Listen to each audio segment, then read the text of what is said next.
Okay. Hi.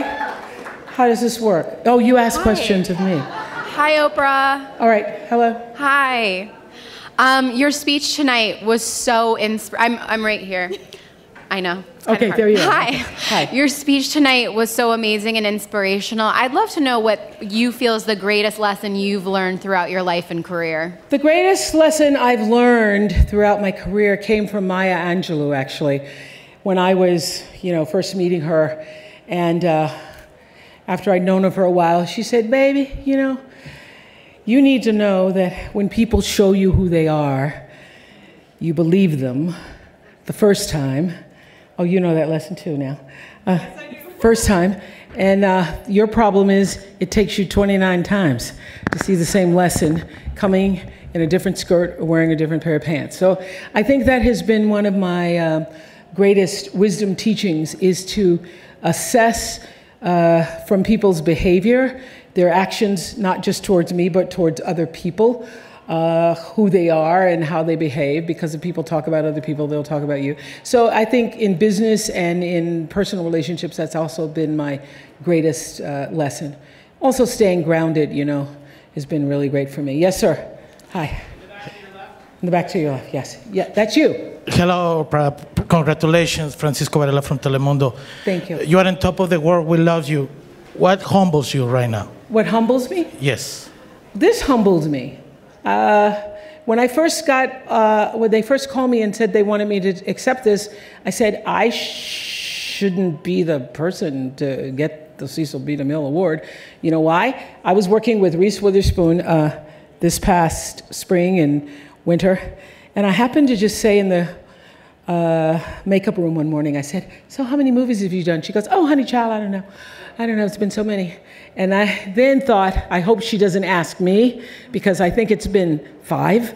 And so I didn't understand it, and then they explained that it's about overall entertainment. Now, what I was able to do with the Oprah show and the cultural statement we were able to make throughout the world, I feel very, very, very proud of that. But I think that when it comes to films, that I am really the new kid on the block. And I always feel like when I'm acting that I am, out of my box. And it's the most intimidated I ever feel. Mr. Goldvest, hello. Oprah. I'm curious what wisdom you could pass on to me and my friends were film school scholarship recipients of the Hollywood Foreign Press. Mm-hmm. I'm curious, what wisdom can you pass on to the future generation of people here in Hollywood that want to make movies? Well, the way to make movies is to do stuff that you love, because, for 25 years I worked on the Oprah show, and Stedman will tell you that there were nights that I came home and I almost, it was hard to even take off my clothes, because I knew I was going to be getting up 4 hours later. But I never really felt exhausted, I felt exhausted, but I never felt depleted. So do the work that comes straight from the soul of you, from your background, from stories that you've grown up with, from stories that bring you passion, from stories that you not just yearn to tell, but that if you don't tell them, they won't get told.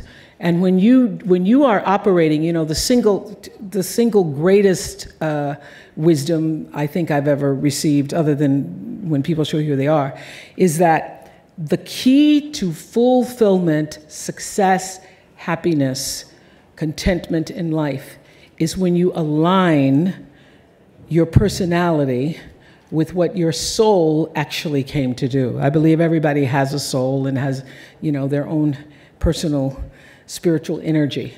So when you can use your personality to serve whatever that thing is, you can't help but be successful. So if you do films that come from the interior of your soul, you do work, you do art that comes from the interior of you, you cannot miss. It's only when you're doing stuff that you think might make money, you think it may be a hit, or you think it may bring you some level of attention or success. That isn't what does it. I would have to say that all of the great, wonderful experiences of my life that have brought me to this moment have come from working from the interior of myself. And so that's why it feels so authentic, because it actually is. So when you do that, you'll win.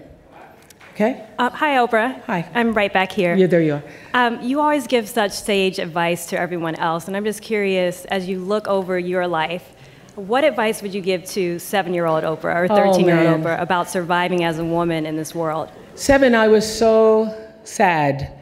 And at 7, all of my real love came from my teachers. And so my teachers, I would say this to anybody in this room, you have no idea of the power of noticing another human being and what it feels like when somebody knows that they have been seen, truly seen by you. It is the greatest offering you can give. And all those years of the Oprah show, the greatest lesson I learned was that, you know, after every show, someone would say invariably in one way or another, how was that? I'd finish an interview with a father who killed his twin daughters. I'd finish an interview with a politician, Barack Obama, Joe Biden, George Bush, Beyonce. They all say the same thing. How was that? And so I started to see that there's this common thread in our humanity where everybody wants to know, how was that? Did I do okay? Did you hear me? And did what I say mean something to you?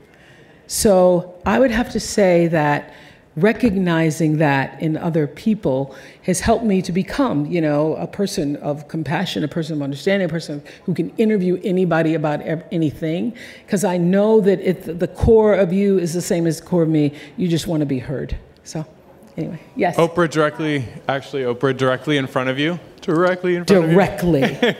Chris with GMA Philippines. Last year when Meryl Streep won this award, it felt a very different time. Trump had just won. We had all the allegations last year. With your speech, with everyone in, you know, solidarity in black tonight, do you feel like the country together as a whole is moving in a better direction than we moved last year? I certainly feel that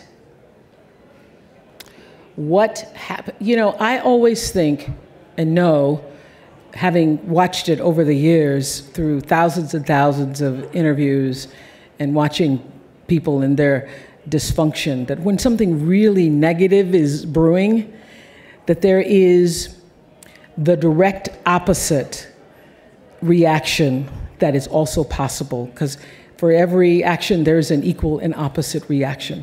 So when something as big as what started to happen in October with Harvey Weinstein started to unfold, I thought, whoa, whoa, whoa, whoa, whoa, whoa.